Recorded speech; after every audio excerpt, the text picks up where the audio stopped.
Good morning, it's Valerie Ling. I am a clinical psychologist, very often talking about my pet topic of burnout, but today coming to you really just as a regular psychologist, offering a rationale, if you'd like, for why it is that you may be actually feeling more anxious during this period of COVID-19.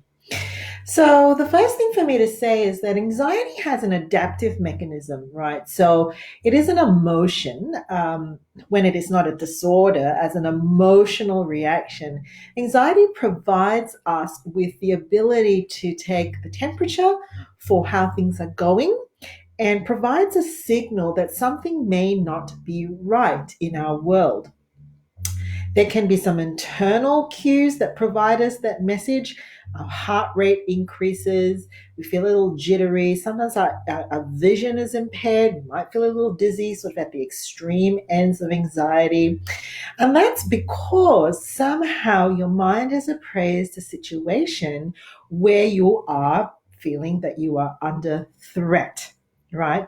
So, classic example that gets thrown around when people talk about anxiety is if you were walking down the road and you encountered a dog that had, its teeth were showing and it was barking and it was moving towards you in an aggressive way. Your mind basically shortcuts a couple of mechanisms. It doesn't stay in that space doing an analysis or a cost benefit projection as to what to do.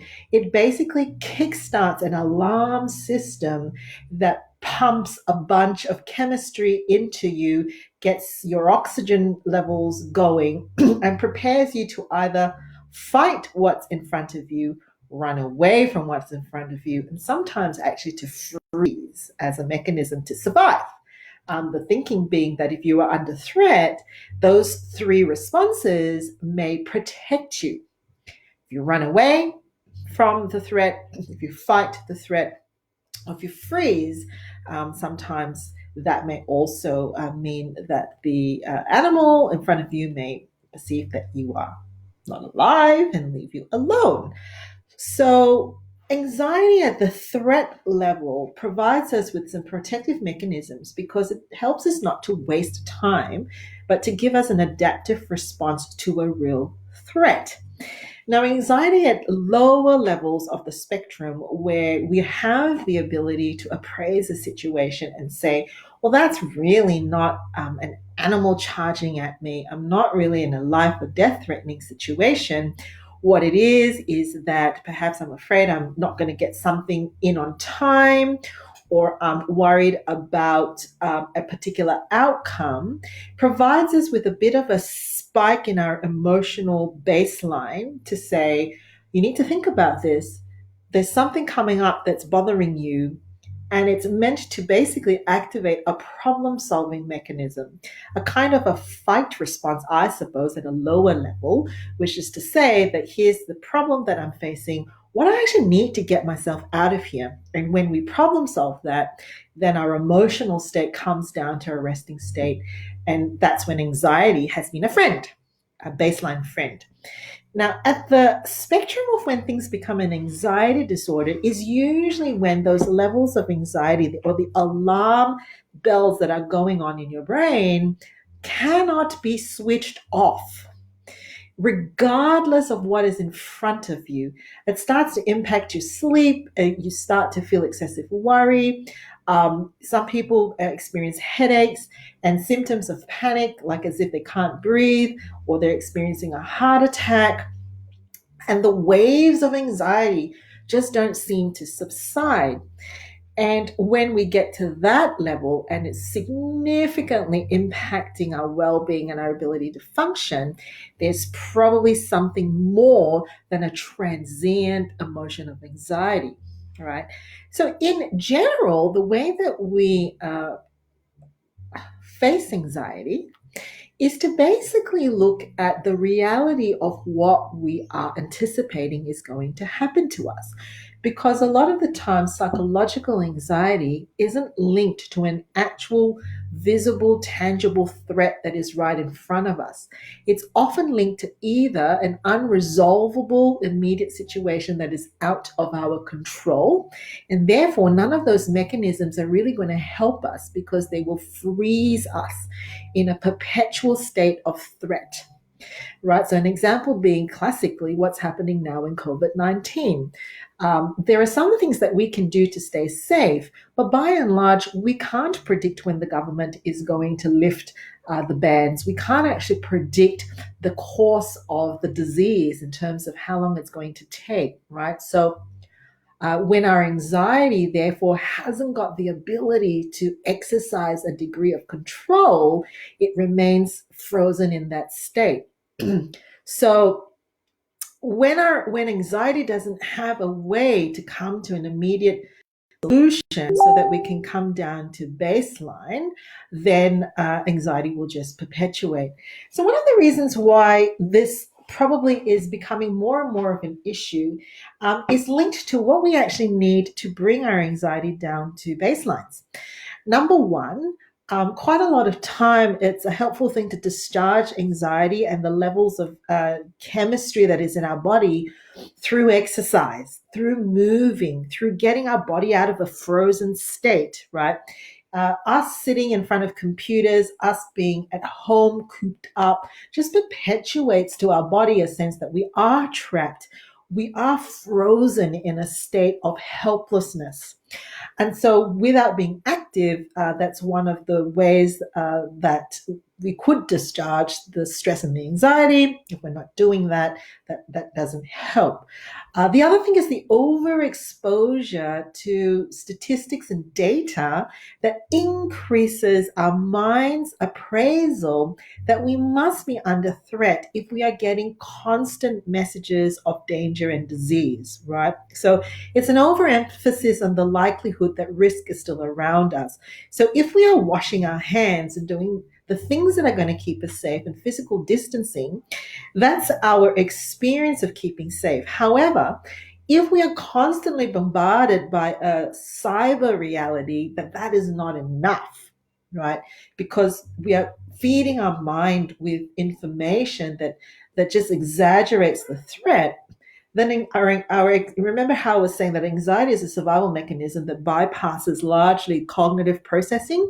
It's going to escalate straight away that we must be under threat. So overexposure to information escalates the appraisal of risk in our world.